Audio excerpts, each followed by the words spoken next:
we've developed the Lucida on the east side, right, 85th and Lex. We did the Carlton House on 61st and Madison. We've done 1010 Park Avenue just now, completed a small project. We love the east side, we love the west side, we love uptown, we love downtown, we like everything about New York. But there does seem to be some sort of a preference, because most of your buildings are on the west side, the far west side. We've done a lot on the west side as well. We'd like to do projects of scale, and probably there was more of an opportunity on the west side. Yeah. But no, as I said, we'll go anywhere that makes sense. One of the great stories I like hearing about Gary is that when he started out in development, it was him, Kevin Maloney from PMG, and Zeal Feldman. And I always thought, what are the coincidences that you have three of... That's not right.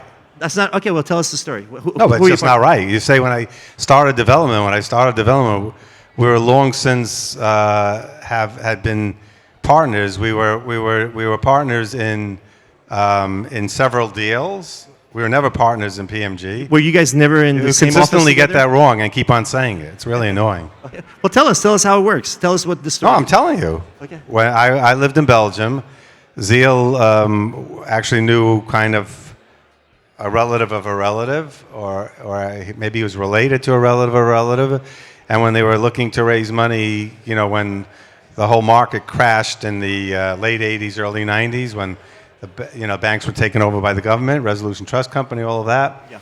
Somebody put him in touch with me. I was living in Belgium at the time. I was able to raise some funds, and we went into several different deals together, including a number of low-rise buildings and also the Bell Nord. And so we were partners in that real estate. And then over time, we kind of did some swapping. I bought them out of some stuff, and then we weren't together anymore on any of the real estate. But I've still very good terms with them. I think Zeal's a great guy, and I think Kevin as well. They've been very successful. Of course, there's some problems now, but overall, it was a good partnership in the real estate. It was a good experience for me, and learned the business as well. And when you saw Zeal was obviously the face of the market sort of correcting itself. And when you saw that happen and you read those stories, did you reach out to him? I know Zeal. I've been speaking to him from time to time.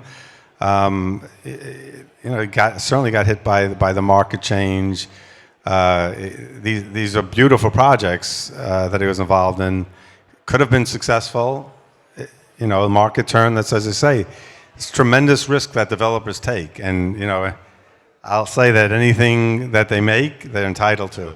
The other day I heard a story about a developer who bought a building. It was a rental building, and he had to buy everybody out of the building. And one of the tenants comes back to the developer and says, look, you're offering everybody $75,000. I've been talking to my friends and family. By the way, that's always the horrible thing to hear. I've been talking to my friends and family, and they think I should get $100,000.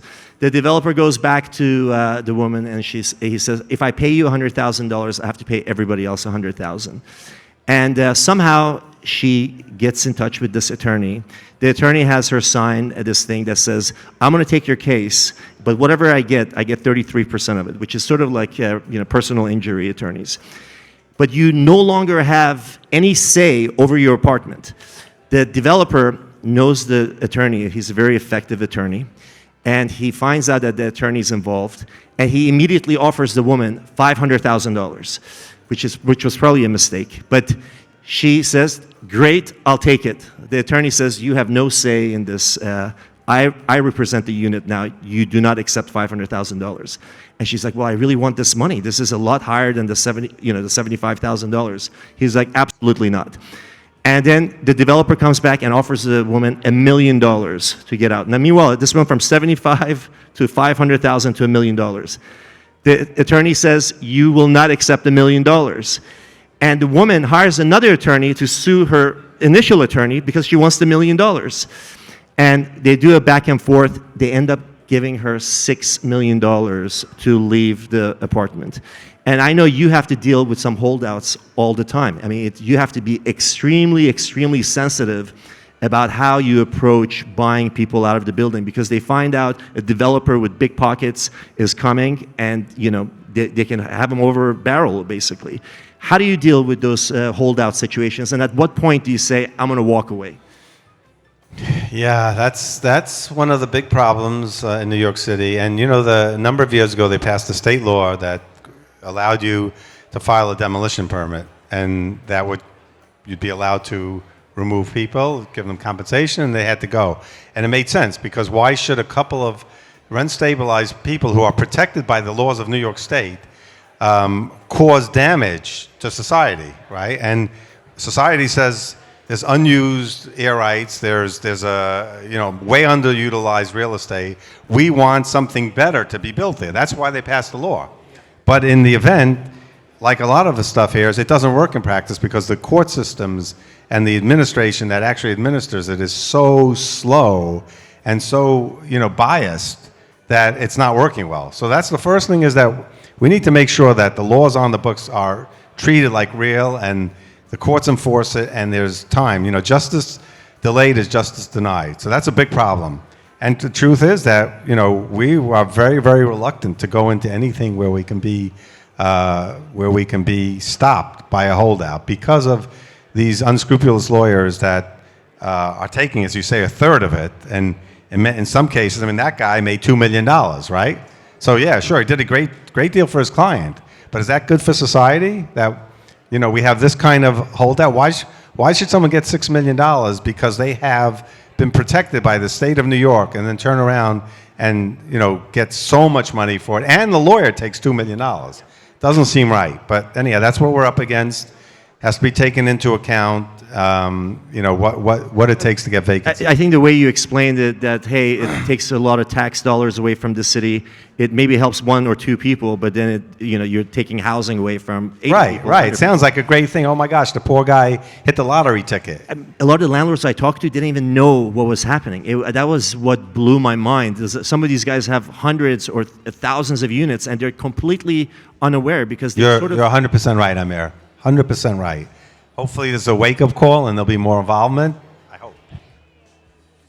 Gary, you build dozens of buildings in this city you've been going at it for a long time. What is a trend that was popular 10, 15 years ago when you were building that's completely died right now? And what is a trend that you see coming that people are starting to ask for? I don't know that. I don't know. I can't go For back. example, like the whole idea of the amenities room for me, every time I go to a building's amenities room, it's absolutely empty. Is that something that I know you guys have to have it in these ultra luxury buildings, but it's crazy to me that if I go to a pool in some of these buildings, there's nobody ever there. So you have this big massive pool there, and there's nobody really using it. I think that amenities are very, very helpful. People do use it. And even to the extent that they don't use it as much as they might, they want to have it so that if they want to use it, they can use it. Particularly today now, where we're coming off COVID, having had the amenities once they opened up was very useful to people. We have very nice social spaces in these buildings where if you're not going out and you're not going to work that much, you want to be able to have a place where you can hang out, do your work there, see people. Humanity has not changed overnight. It's still social. We still like to mix with people, meet with people. Look what's going on here. We've got a big turnout, and it's not all me. I was about to say, yeah, it would be nice to think that, but no, people like to go out, like to get together, and so the social spaces that we're putting in matter. We have rooftop pools. All of our One Manhattan Square, Brooklyn Point, Central Park Tower. Now we're building 66th Street. All of our really recent large-scale buildings have great amenities, and we can do that because they're large. You can't build these kind of amenities for a 100,000 square foot building. It just seems like at the prices that you guys sell the condo units for, and the amount of space you put towards the amenities, that I know it's a nice thing to tell people when they want to buy or rent, but then they ultimately don't use. I feel like there's got to be other trends or. Oh, we brought you to Brooklyn Point once, right? Yep. Those amenities are being used a lot. One Manhattan Square. Those are large buildings. One has almost 500 units. One has 800 units. Absolutely, the amenities are getting used. We have a beautiful basketball court. at One Manhattan Square. I've played there myself sometimes, not very well, but people really love it. They're using it a lot. I'm going to ask you something that has nothing to do with residential construction, but Manhattan has 500 million square feet of office space. The other day, I was in an office that sort of tracks about 17.5 million square feet of office space in Manhattan. And they keep track of everything. They monitor every bit of this 17.5 million square feet. I was there Wednesday at 11 a.m. This is supposed to be a peak hour for commercial office. And the occupancy for 17.5 million square feet in Manhattan was at below 20%. Just to give you some perspective, 500 million square feet in Manhattan of commercial office, and you had less than 100 million square feet of it being used. Let's say in the greatest return to office, we go to 80%.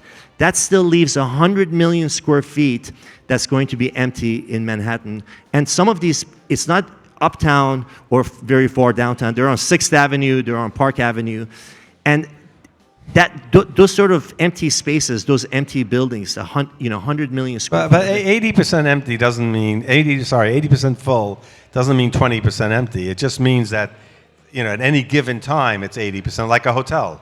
You could have 88% occupancy, but a lot of the times it's 100%. Some of the times it's 70%. Some people come in this day. Some people come in other days. There's no argument about the fact that you're going to have a lot less people using office space than before. So, and that number is the amount of people coming into office, without a doubt, is. I feel like a lot of people still haven't digested that, and people are sort of flowing with this idea that commercial office is going to make some sort of a comeback.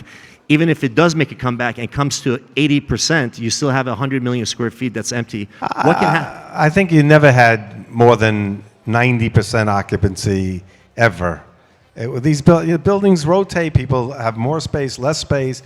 There are less offices in here. I mean, first of all, office, you hear all these statements when things change. It's never going to go back. It always goes back to something like it. Again, humanity hasn't changed. Technology is changing things for sure, but the fact that people are social animals isn't changing, and the fact that, human nature isn't changing overnight. So things will study back. The beautiful thing about New York City right now, and it's I think amazing to everybody, is that the residential occupancies, rentals, are like 98, 99% occupied.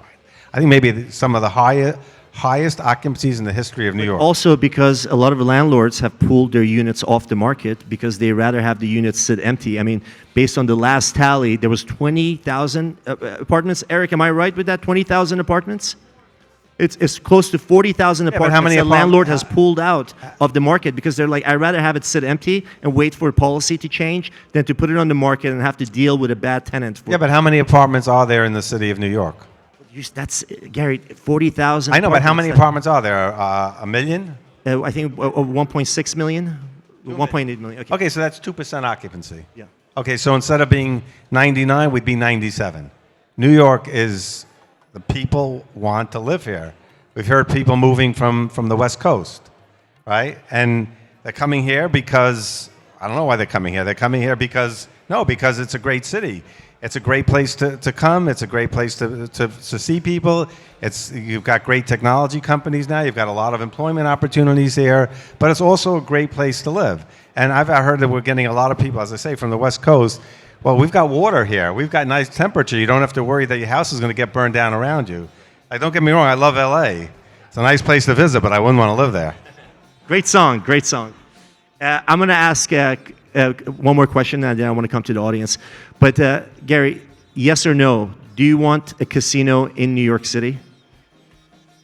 I mean, it's coming, for sure. So it doesn't really matter what I want. But if it's coming, I want to build it. Yeah. Do you have the patience to conceive these projects, build it, and have more patience while selling it? Because the people you sell to are of a certain mindset. They take very impulsive, they can just go to sleep for 2 years while, before taking a decision on buying an apartment of that value.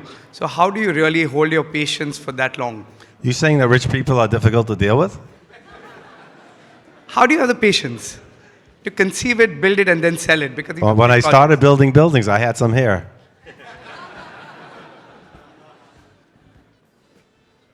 Yes, Cass. We're coming. I have a feeling this is going to be a very loaded question. Be prepared for this. This would be great for Mayor Adams, but last administration created a lot of affordable housing in hopes that we're not going to see the rents that we're seeing today. So how do you think policies like that is responsible for what we're seeing, the highest ever like residential rents for people like us graduating? I think the affordable housing crisis is twofold, right? One is for people that really can't afford anywhere near the market rents. So they're hardworking people, but maybe they're working in, as policemen, or they're working in the hotels, or and even with two salaries, they're not going to be able to afford, a two-bedroom that's $7,000 or $10,000 a month. So that's one issue, that we have to create a lot more affordable housing for the working people here. 421A did a tremendous amount of help in that regard. So I don't know, over 100,000 residents have been built in the last number of years, and I think that was a great program, only beneficial to the city. And then and we need more programs, and of course, hopefully the government will get their act together. But in terms of affordability for free market residents, for people that really can afford something, but they can't afford crazy rents, right? And the only way, really, that's a supply and demand situation. And as demand goes up, as rents go up, there's going to be more built. These are the basic laws of economics, and the market will resupply itself. There'll be more inventory. People will have choices again as to where they rent, and rents will start coming back down again. And that's really, that's the American way. And if the demand is there, supply grows to meet it, and that's what will happen. Do you think the landlords were trying to do this catch up because, during the COVID, they couldn't make the revenues they could, and now you have rents going up 32% in some cases. I mean, that seems like a crazy bump in rent, and it's not stable. It's not sustainable. How can anybody afford a 30% bump? Whoa! That's not a bump. Let's be clear, okay? And I'll give you a case in point. We have buildings. Can you hold it like this? We had rental.